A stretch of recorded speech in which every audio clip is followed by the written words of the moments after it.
കേരളത്തിലെ വ്യവസായ വിദ്യാഭ്യാസ ഹബ്ബായ എറണാകുളം ജില്ലയിലെ ഏലൂരിൽ 6 പതിറ്റാണ്ടിന് മുമ്പ് അറിവ് നുകരാൻ രാജ്യത്തിന്റെ നവനിർമ്മിതികളിൽ പങ്കാളിയാക്കുവാൻ പതിനായിരക്കണക്കിന് വിദ്യാർത്ഥികളെ അവരുടെ ജീവിത വിജയം കരസ്ഥമാക്കാൻ അവരുടെ കഴിവുകളെ പരിപോഷിപ്പിക്കാൻ സ്ഥാപിച്ച fact township high school, Eloor eastern LP school, UP central school ഒപ്പം നിരവധി കലാസാഹിത്യ കേന്ദ്രങ്ങൾ ഉന്നത നിലവാരത്തിലും കേരളത്തിലെ അറിയപ്പെട്ട ഗുരുക്കന്മാരുടെ നിലനിർത്തി ഒരു വിദ്യാർത്ഥിയുടെ അവൻ്റെ ജീവിതത്തിൽ മറക്കാൻ പറ്റാത്ത രീതിയിലുള്ള സുഹൃതം തന്ന മഹാമനീഷി ശ്രീ MKK നായർ അദ്ദേഹത്തിൻ്റെ ദീർഘവീക്ഷണ ചിന്തയിൽ ഉദിച്ച വിദ്യാഭ്യാസ സമുച്ചയം ഫാക്ട് ടൗൺഷിപ്പ് ഹൈസ്കൂൾ. അവിടെ നിന്നും 1960 മുതൽ കഴിഞ്ഞ വർഷം വരെ പഠിച്ചിറങ്ങിയവരുടെ ഒരു സംഗമം നടക്കുന്നു. മെയ് 11, 12 ശനി ഞായർ ദിവസങ്ങളിലായി സ്മൃതി പർവം 24 എന്ന പേരിൽ സ്കൂൾ അങ്കണത്തിൽ പ്രൗഢഗംഭീരമായ വിവിധ പരിപാടികളോടെ സംഗമത്തിന് പതിനായിരങ്ങൾ പങ്കെടുക്കും.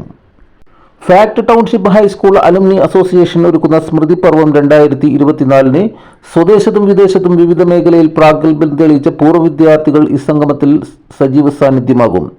മുൻ അധ്യാപകരും കുടുംബാംഗങ്ങളും ക്ഷണിക്കപ്പെട്ടതും ഉൾപ്പെടെ പതിനായിരക്കണക്കിന് പേരാണ് പങ്കെടുക്കുന്നത്. സംഘാടകരായ president K. Chandran Pillai, general secretary Aniruddhan PS, vice പ്രസിഡന്റുമാരായ EK സേതു, ശ്രീമതി സിൻഡ ജേക്കബ്, വിദ്യാധരൻ തുടങ്ങിയവർ പത്രസമ്മേളനത്തിൽ പറഞ്ഞു.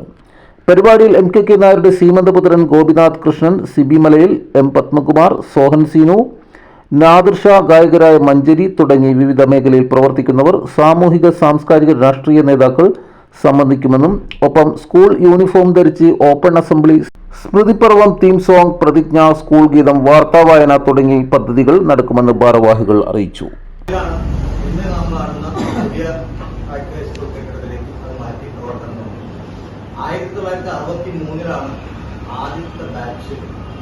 പോലെ ഫാക്ട് ടൗൺഷിപ്പ് ഹൈസ്കൂളിൽ പഠിച്ചതല്ലേ ഏലൂര്?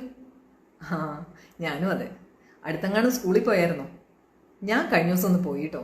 സൈക്കിളിലല്ല, സ്കൂട്ടറിന്. സൈക്കിൾ ഷെഡിൽ പഴയ പോലെ സൈക്കിളൊന്നുമില്ല. പക്ഷേ ആ ഗ്രൗണ്ടിനും ആ സ്കൂൾ ബിൽഡിങ്ങിനും ഒന്നും മാറ്റങ്ങളേ ഇല്ല. സ്റ്റെപ്പ് കയറി അങ്ങ് മേളിൽ ചെന്നപ്പോൾ ലോങ് ബെല്ലടിച്ചു. ഇലക്ട്രിക് ബെല്ലല്ല, നമ്മുടെ പഴയ ആ വലിയ മണി തന്നെ. ബെല്ലടിച്ചപ്പോൾ കുറച്ച് കുട്ടികൾ വന്ന് ദേശീയഗാനം ആലപിച്ചു. അറ്റൻഷനായിട്ട് നിന്നു എന്നുള്ളതല്ലാതെ ഒരു വരി എൻ്റെ ചെവി കയറിയില്ല. സ്റ്റാഫ് റൂമിൻ്റെ പുറത്തായിട്ട് ഒരു കുഞ്ഞു മരന്നിപ്പുണ്ടായിരുന്നു, ഓർമ്മയുണ്ടോ? അതിപ്പോൾ അങ്ങ് ആകാശം മുട്ടെ വളർന്നു, നല്ല തണലും ഉണ്ട്. എന്തൊക്കെ ഓർമ്മകളല്ലേ ഇതൊക്കെ! നമുക്ക് ഒന്നും കൂടി കാണണ്ടേ? സ്മൃതി പർവം 2024 നീലയും വെള്ളയൊക്കെ കൊടുത്ത് നമുക്ക് ഒന്നും കൂടി കൂടാം. സ്മൃതി പർവം 2024 പരിപാടിയിലേക്ക് എവരെയും സ്വാഗതം ചെയ്യുന്നതോടൊപ്പം കൂടുതൽ വാർത്തകളും വിശേഷങ്ങളുമായി വീണ്ടും കാണാം. നന്ദി, നമസ്കാരം. ജെ ടൈംസിനൊപ്പം ജലാൽ മുപ്പത്തരം.